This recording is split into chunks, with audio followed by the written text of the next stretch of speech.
CPIM polit bureau member സഖാവ് അരുൺകുമാർ, നിങ്ങൾക്കറിയാവുന്ന CPIM രാജ്യസഭയിലെ leader John Brittas, ഞങ്ങളിവിടെ ഏതാശുപത്രിയിൽ പോയാൽ രോഗികളെ കാണാം. അപ്പോൾ ഇവിടെ അഡ്മിറ്റ് ചെയ്തിട്ടുള്ള സോനം വാൻചുക്കിനെ കാണാൻ വേണ്ടി വന്നു. അവിടെ വലിയ ഒരു പോലീസ് ബന്ദോബസ്താണ്. ഒരു ക്രമസമാധാന പ്രശ്നം, സംഘർഷം ഉണ്ടാകാനിടയുള്ള ഒരു സ്ഥലത്ത് കാണുന്നത് പോലെ ഒരു കൂട്ടം പോലീസുകാരാണ് അവിടെ നിരന്നു നിൽക്കുന്നത്. ഞങ്ങൾ അവരോട് കാര്യങ്ങൾ പറഞ്ഞു. കുറേയധികം സമയം അവിടെ ചില പ്രശ്നങ്ങളുണ്ടായി. എം പിയും മുൻ എം പിയും ഒക്കെയാണ് എന്നുള്ളതൊന്നും അംഗീകരിക്കാൻ തയ്യാറാകാത്ത ഒരു നിലയിൽ ഒരു ഹൈ ഹാൻഡഡായിട്ടുള്ള സമീപനമാണ് ആദ്യം പോലീസുകാരുടെ നിന്നുണ്ടായത്. അപ്പോൾ പോലീസുകാർക്ക് മനസ്സിലാക്കി കൊടുത്തു ഇങ്ങനെ നിങ്ങൾക്ക് പെരുമാറാൻ പറ്റില്ലെന്ന്. അപ്പോൾ അവർ നിലപാട് മാറ്റിയിട്ട് പറഞ്ഞു, ആശുപത്രിയുടെ ഡയറക്ടറുടെ പെർമിഷൻ ഉണ്ടെങ്കിൽ ഞങ്ങൾ നിങ്ങളെ കൊണ്ടുപോയിട്ട് കാണിക്കാമെന്ന് പറഞ്ഞു. ഞങ്ങൾ നേരെ ഡയറക്ടറെ കാണാൻ പോയി. കവിത റാണി ശർമ്മ എന്ന് പറയുന്ന വളരെ മര്യാദയ്ക്കാണ് ഡയറക്ടർ പെരുമാറിയത്. മെഡിക്കൽ ബുള്ളറ്റിൻ ഇറക്കിയതെല്ലാം ഞങ്ങൾക്ക് തന്നു.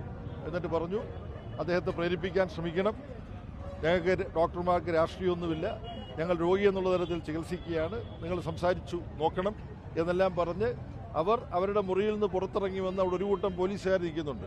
ആ പോലീസുകാരെ ചുമതലപ്പെടുത്തി ഇവരെ സോനം വാൻചുക്കിനെ ചികിത്സിക്കുന്ന സ്ഥലത്തേക്ക് ഇവരെ കൊണ്ടുപോകണം എന്ന് ആശുപത്രി ഡയറക്ടർ ഇവരെ ചുമതലപ്പെടുത്തി.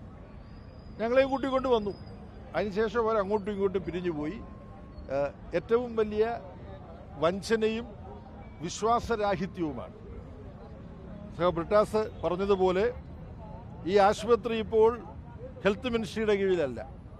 ഈ ആശുപത്രിക്ക് മേൽ ഇതിൻ്റെ ഡയറക്ടർക്ക് ഇപ്പോൾ യാതൊരു അധികാരവുമില്ല. ഡയറക്ടർ പറഞ്ഞത് തിരസ്കരിക്കുന്ന സമീപനമാണ് പോലീസുകാരുടെ ഭാഗത്തു നിന്നുണ്ടാകുന്നത്. ആശുപത്രി ഭരണം ഡൽഹി പോലീസ്, അതായത് ആഭ്യന്തരമന്ത്രി ഷായുടെ കീഴിലുള്ള പോലീസ് ഏറ്റെടുത്തിരിക്കുകയാണ്. ഇത് വളരെ ഗുരുതരമായൊരു സ്ഥിതിയാണ്. അടിയന്തരാവസ്ഥക്കാലത്ത് പോലും ഇങ്ങനെ, പ്രഖ്യാപിത അടിയന്തരാവസ്ഥക്കാലത്ത് പോലും ഇങ്ങനെ സംഭവിച്ചിട്ടില്ല. അപ്പോൾ ഇതിനെതിരായിട്ടുള്ള ശക്തമായ പ്രതിഷേധം ഉണ്ടാവും. ഇത് സംബന്ധിച്ചിട്ടുള്ള പ്രിവിലേജ് മോഷൻ പാർലമെന്റിൽ അവതരിപ്പിക്കുന്ന കാര്യം സഖാവ് ബ്രിട്ടാസ് തീരുമാനിച്ചിട്ടുണ്ട്. ഇതിനിടയ്ക്ക് സോനം വാൻചുക്കിൻ്റെ ജീവിത പങ്കാളിയുമായിട്ട് സഖാവ് അരുൺ ഫോണിൽ സംസാരിക്കുകയുണ്ടായി. ഞങ്ങൾ കാര്യങ്ങൾ വിശദീകരിച്ചു. അപ്പം അവർ വളരെ ദുഃഖിതയാണ് ഈ സ്ഥിതിവിശേഷത്തിൽ. അവരെ കാണാൻ പാർട്ടി പ്രതിനിധികളും എം പിമാരും വന്നിട്ട് അനുവദിക്കുന്നില്ലോ എന്നുള്ളതിൽ അവർ വളരെയധികം ഖിന്നയാണ്, ദുഃഖിതയാണ്. ഞങ്ങൾ ഫോണിൽ അവരോട് സംസാരിച്ച് അവരെ ആശ്വസിപ്പിച്ചു. നിരാഹാരം തുടരുകയാണ്. അവകാശത്തിന് നോട്ടീസ് കൊടുക്കും. എന്താ കാരണം വെച്ചാൽ ഒരു എം പിക്ക് ഒരു സർക്കാർ ആശുപത്രിയിൽ പ്രവേശനം നിഷേധിക്കുകയാണ് ചെയ്തത്.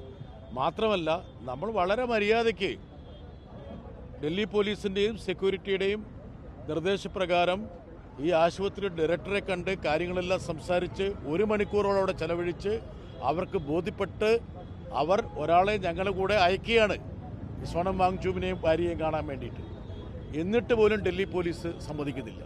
അപ്പോൾ ഈ സഖാവ് MAB പറഞ്ഞ പോലെ ഈ ആശുപത്രി നടത്തുന്നത് ആരോഗ്യവകുപ്പൊന്നുമല്ല, ആഭ്യന്തര വകുപ്പിൻ്റെ ഇംഗിതത്തിനാണ് ഇപ്പോൾ ഈ ആശുപത്രി നടത്തിക്കൊണ്ടിരിക്കുന്നത്.